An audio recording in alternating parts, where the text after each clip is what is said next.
Good morning students. आज का हमारा टॉपिक है मंत्रिमंडल के कार्य और शक्तियाँ यानी कि कैबिनेट फंक्शन एंड पावर। मंत्रिमंडल की जब हम बात करते हैं तो इंडिया के लेवल पर नहीं बल्कि सेकेंड ईयर में जो आपका पेपर है चाहे कंपैरेटिव गवर्नमेंट्स, तो उसमें हम ब्रिटेन के लेवल पर इसकी बात करते हैं।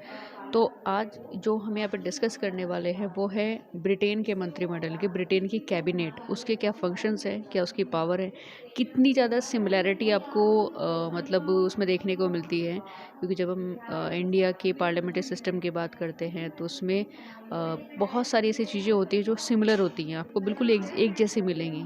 कि आप जैसे पढ़ोगे इसकी मंत्रिमंडल के जो भी फंक्शंस है, पावर्स है, तो आपको दोनों ही चीज़ें एक जैसी मिलेंगी। यानी कि इंडिया में जिस तरीके से जो भी फंक्शंस का डाइवर्जन है, जिस तरीके से पावर को डिस्ट्रीब्यूट किया गया है, जिस तरीके से वहाँ पे सिस्टम है, ठीक वैसे ही वहाँ पे भी यानी कि ब्रिटेन में भी इसी तरह की जो सिस्टम है उस चीज़ को देखा जा सकता है।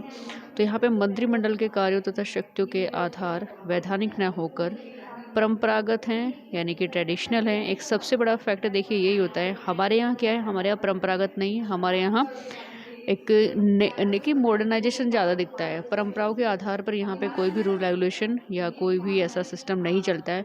बट ब्रिटेन की जब हम बात करते हैं, उसके सिस्टम की बात करते हैं, तो वहाँ पे जो चीज़ें हैं अधिकतर 90% जो सिस्टम चलता है वो परंपरागत आधार पर चलता है। जहाँ तक वैधानिक स्थिति का संबंध है, मंत्रिमंडल सम्राट की एक परामर्शदात्री समिति है।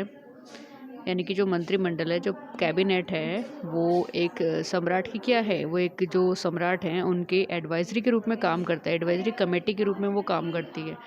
बट वास्तविक स्थिति यानी कि लेकिन जो रियलिटी है, जो रियल सिचुएशंस है, वो है कि सम्राट की सभी शक्तियों का उपयोग कैबिनेट के द्वारा ही किया जाता है। इन शक्तियों का मतलब बहुत सारी सी पावर्स है, बहुत सारे फंक्शंस हैं जो हमने टॉपिक वाइज, जो हमने पॉइंट वाइज यहाँ पे रखे हुए हैं। जैसे नंबर एक है कार्यपालिका संबंधी कार्य, यानी कि एग्जीक्यूटिव फंक्शंस। देखिए, किसी पार्लियामेंट्री सिस्टम, चाहे हम ब्रिटेन के बारे में बात करें या हम एक तरीके से अपने खुद के देश के बारे में बात करें, तो तीन पिलर है जो पूरे तरीके से सिस्टम को मैनेज करके चलते हैं। एक तो एग्जीक्यूटिव होगी आपकी, एक लेजिस्लेटिव होगी और दूसरी आपकी जुडिशरी होगी। यानी कि एग्जीक्यूटिव जो कार्यपालिका है, लेजिस्लेटिव है और आपका न्यायपालिका है। तो लेजिस्लेटिव तो सभी को पता है, उन लेजिस्लेटिव का काम क्या होता है, कानून बनाने का काम होता है legislative as a basic information. और इस जो कार्यपालिका होती है उसको एग्जीक्यूट करती है, उसका इम्प्लीमेंट करती है, जो भी नियम वो लोग बनाते हैं वहाँ पे।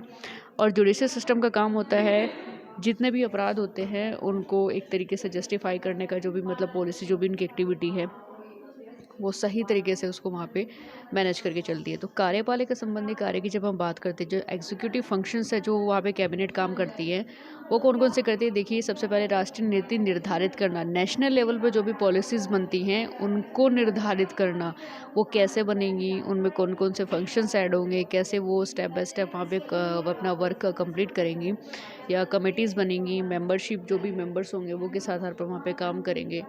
तो ये पूरे प्रॉपर रूप से जो एग्जीक्यूटिव हैं वो फंक्शंस इसी से रिलेटेड होते हैं। तो कैबिनेट इस तरीके से काम करता है क्योंकि वो पूरे नेशंस के लिए पॉलिसीज़ निर्धारित करता है।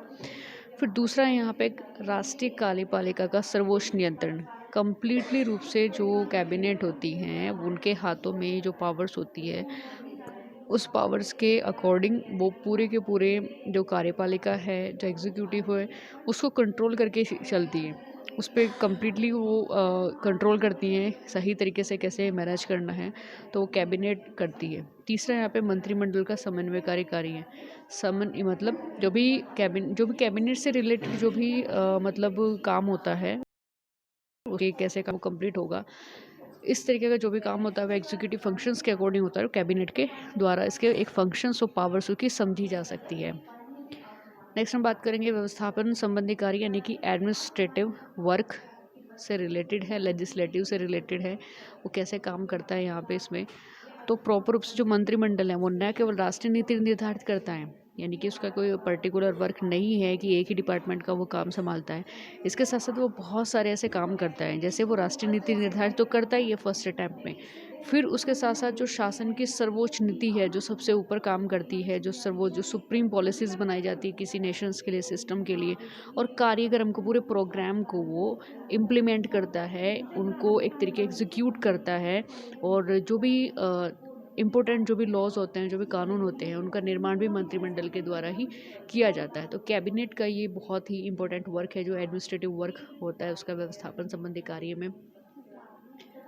नेक्स्ट है वित्तीय वर्क, फाइनेंशियल वर्क, यानी कि फाइनेंशियल को अपने जो भी नेशंस होते हैं, जो नेशंस होता है, जो राष्ट्र होता है, उसको फाइनेंशियल कंडीशन उसकी कैसे स्ट्रॉन्ग होती है, उसके लिए वो कैसे कैसे पॉलिसीज़ वहाँ पे क्रिएट कर सकते हैं, उनको इम्प्लीमेंट कर सकते हैं, वो यहाँ पे कैबिनेट का काम होता है। जैसे राष्ट्रीय आय व्यय कितना इन्वेस्ट करना है, कितना मतलब एक तरीके से रिज़र्व करके रखना है, उनको सबका निर्धारण, अर्थात एक बजट, जो किसी भी नेशंस के लिए बहुत ज़्यादा इंपॉर्टेंट होता है, हर एक कंट्री के लिए इंपॉर्टेंट होता है उसका बजट, ही कितना ज़्यादा इन्वेस्ट करना है, कितना ज़्यादा रिजर्व करके रखना है, कितना स्टॉक होना चाहिए।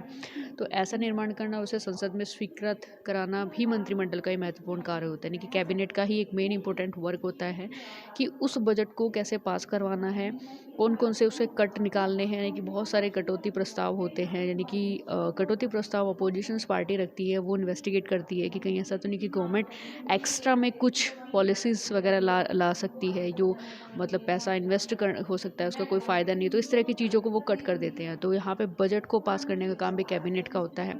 उसमें house of common, house of Lord अलग अलग तरीके से अपना मतलब समर्थन देते हैं। बजट वित्त मंत्री अपनी देखरेख में तैयार करता है, यानी कि वहाँ से जो फाइनेंस मिनिस्टर्स होते हैं, वो बजट प्रॉपर रूप से तैयार किया जाता है, लेकिन बजट के मूल प्रस्ताव और आधार मंत्रिमंडल द्वारा ही निश्चित किया जाता है। यानी कि भले ही वो फाइनेंस मिनिस्टर के अकॉर्डिंग वहाँ पे काम कर रहे हैं, बजट को तैयार करवा रहे हैं, एक प्रॉपर प्लान उसके लिए बनाया हुआ है, लेकिन फाइनली जो भी डिसीजन होता है वो कैबिनेट के द्वारा लिया जाता है। नेक्स्ट और लास्ट है अन्य कार्य। इसके अलावा भी जैसे आपका लेजिस्लेटिव वर्क हो गया, एग्जीक्यूटिव वर्क हो गया, जुडिशरी वर्क भी इसका होता है, लेकिन इसके अलावा बहुत सारे ऐसे काम होते हैं जो कैबिनेट के द्वारा कराए जाते हैं। जैसे जो वहाँ पे सम्राट होते हैं, जो किंग होते हैं, राजा, उनके द्वारा क्षमा का विशेषाधिकार प्रयोग करना, उपाधियों का वितरण करना, परामर्श देना आदि बहुत सारे ऐसे वर्क होते हैं जो वहाँ पे कैबिनेट के द्वारा कराए जाते हैं। देखिए कैबिनेट के वर्क अलग होते हैं, लेकिन परंपरागत रूप से जो रिचुअल्स है वहाँ पे, जैसे वहाँ पे अगर जुडिशरी सिस्टम में किसी को वहाँ पे मतलब पनिशमेंट दिया हुआ हो, उसकी पनिशमेंट को कम करना, थोड़ा सा कम करना, उसका विशेषाधिकार जो प्रिविलेज होता है एक पर्टिकुलर पर्सन के पास होता है, वो वहाँ पे राजा को दिया। जैसे हमारे कंट्री में यहाँ पे प्रेसिडेंट को है, ऐसे ही वहाँ पे वो राजा को है।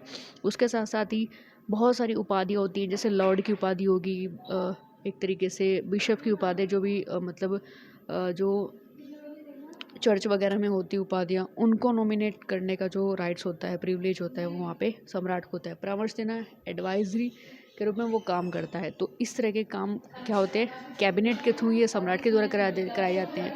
तो कैबिनेट प्रॉपर रूप से यहाँ पे जो भी मंत्रिमंडल के कार्य होते हैं, शक्तियाँ होते हैं, वो उस टाइप के होते हैं, कैबिनेट फंक्शंस, पावर, और इससे रिलेटेड और बहुत सारे कंसेप्ट हैं जो हम आने वाले लेक्चर्स में अपने कंप्लीट करेंगे। So thank you.